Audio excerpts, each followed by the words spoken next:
and greetings from Alva. Welcome to today's Daily Bible Bite. So, we're going to be reading in the book of Leviticus today in chapter 6, and we're going to be reading in Psalms chapter 5, and in Proverbs chapter 2, and Matthew chapter 27, a portion of each of these. The entire chapter of Leviticus, it goes like this. The Lord spoke to Moses, saying, "If anyone sins and commits a breach of faith against the Lord by deceiving his neighbor in a matter of deposit or security or through robbery, or if he has oppressed his neighbor or has found something lost and lied about it, swearing falsely, in any of all these things that people do and sin thereby, if he sinned and he's realized his guilt and will restore what he took by robbery or what he got by oppression or the deposit that was committed to him or the lost thing that he found or anything about which he has sworn falsely, he shall restore it in full and add a fifth to it and give it to him to whom it belongs on the day he realizes his guilt. And he shall bring to the priest as his compensation to the Lord a ram without blemish of the flock or its equivalent for a guilt offering. And the priest shall make atonement for him before the Lord, and he shall be forgiven for any of the things that one may do and thereby become guilty." So yesterday was accidental stuff, and today is, cheaters, huh? Verse 8, "The Lord spoke to Moses, saying, Command Aaron and his sons, saying, This is the law of the burnt offering. The burnt offering shall be on the hearth, on the altar, all night, until the morning, and the fire of the altar shall be kept burning on it. And the priest shall put on his linen garment and put his linen undergarment on his body, and he shall take up the ashes to which the fire has been reduced, the burnt offering on the altar, and put them beside the altar. Then he shall take off his garments, put on other garments, and carry the ashes outside the camp to a clean place. The fire on the altar shall be kept burning on it, it shall not go out. The priest shall burn wood on it every morning, and he shall arrange the burnt offering on it, and shall burn on it the fat of the peace offerings. The fire shall be kept burning on the altar continually, it shall not go out. And this is the law of the grain offering. The sons of Aaron shall offer it before the Lord in front of the altar, and one shall take from it a handful of the fine flour of the grain offering and its oil and all the frankincense that's on the grain offering, and burn this as its memorial portion on the altar, a pleasing aroma to the Lord. And the rest of it Aaron and his sons shall eat. It shall be eaten unleavened in a holy place.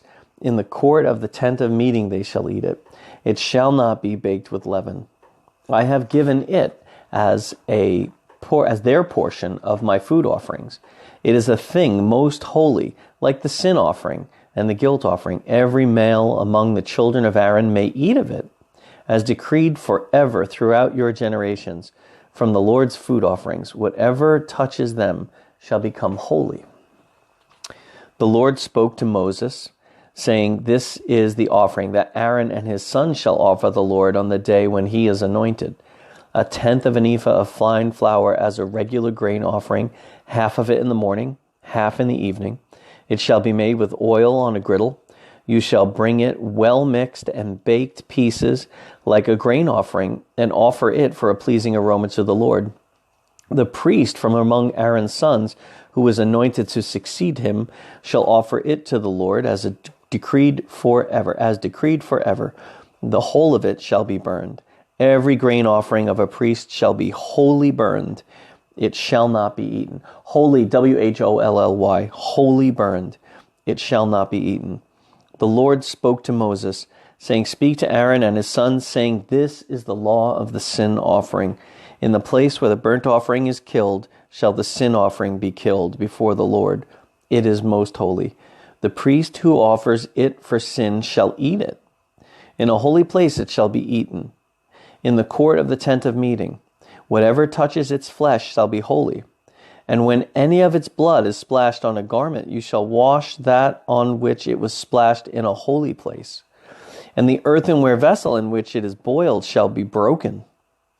But if it is boiled in a bronze vessel, it shall be scoured and rinsed with water. Every male among the priests may eat of it. as it is most holy.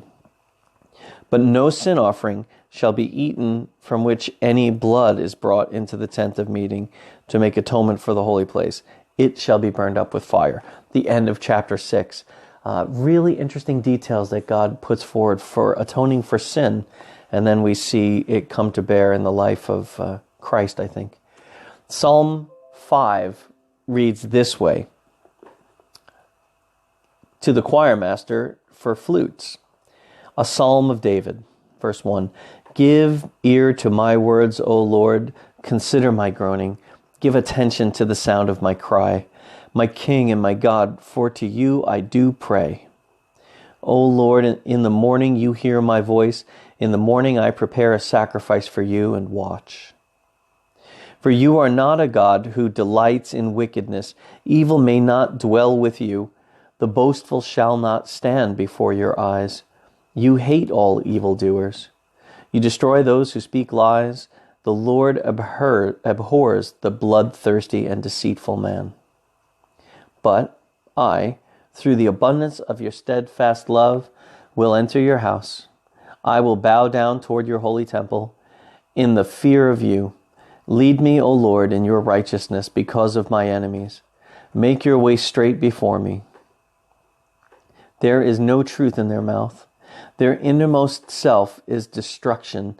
Their throat is an open grave. They flatter with their tongue. Make them bear their guilt, O God. Let them fall by their own counsels. Because of the abundance of their transgressions, cast them out, for they have rebelled against you. But let all who take refuge in you rejoice. Let them ever sing for joy, and spread your protection over them, that those who love your name may exult in you. For you bless the righteous, O Lord. You cover him with favor as with a shield. And so there's the prayer of King David writing in the Psalms, very human sometimes in its reaching out, but pleading to God as we do. Thank you, God, for your word that gives us a little guidance in these areas. And then Proverbs, just 3 verses today. In Proverbs chapter 2, look at verse 20, 21, and 22. In this way you will walk in the way of the good and keep to the paths of the righteous. For the upright, and the whole proverb is about wisdom, gaining wisdom, walking in God's wisdom. So, in this way you'll walk in the good, in the way of good, and keep to the paths of the righteous. For the upright will inhabit the land, and those with integrity will remain in it. But the wicked will be cut off from the land, and the treacherous will be rooted out of it. So get wise. The end of Proverbs chapter 2. And in Matthew chapter 27, it's the crucifixion. And there are these criminals on the right and on the left of Christ, and they're reviling him as well, even in their death. But look at what it says in verse 45 of chapter 27. Now, from the 6th hour, there was darkness over the land until the 9th hour, 3 hours. And about the 9th hour, Jesus cried out with a loud voice, saying, Eli, Eli, lama sabachthani. And that is, my God, why have you forsaken me? And some of the bystanders hearing it said, this man's calling on Elijah. Eli. And some of the bystanders hearing it said, one of them ran and took a sponge and filled it with sour wine and put it on a reed and gave it up to him to drink. But the other said, wait and see whether Elijah will come and save him. And Jesus cried out again with a loud voice, and he yielded up his spirit, Matthew tells us in his gospel. Verse 51 says, and behold, the curtain of the temple was torn in two from top to bottom. And the earth shook, and the rocks were split. And the tombs also were opened, and many bodies of the saints who had fallen asleep were raised. And coming out of the tombs after his resurrection, they went into the holy city and appeared to many. Did you know that the Bible said that?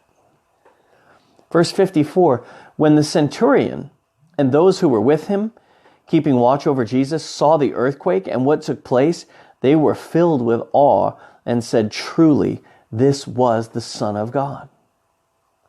There were also many women there looking on from a distance who had followed Jesus from Galilee, ministering to him.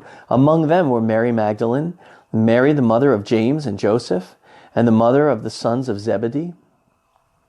When it was evening, there came a rich man from Arimathea named Joseph, who also was a disciple of Jesus. He went to Pilate and he asked for the body of Jesus, and then Pilate ordered it to be given to him. And Joseph took the body and he wrapped it in clean linen shroud, and he laid it in his own new tomb, which he had cut in the rock. And he rolled a great stone to the entrance of the tomb and went away. Mary Magdalene and the other Mary were there, sitting opposite the tomb.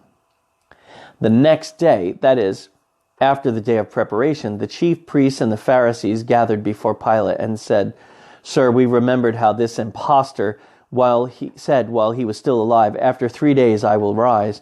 Therefore order the tomb to be made secure until the third day, lest his disciples go and steal him away, and tell the people he has risen from the dead, and the last fraud will be worse than the first." Pilate said to them, "You have a guard of soldiers. Go, make it as secure as you can." So they went and they made the tomb secure by sealing the stone and setting a guard. So Pilate gave them soldiers. They sealed the tomb. That's the end of chapter 27. Jesus is dead and buried.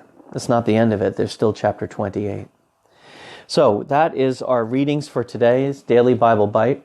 Thank you for spending your time together with me, and God bless you. We'll see you again tomorrow for the Daily Bible Bite. Take care.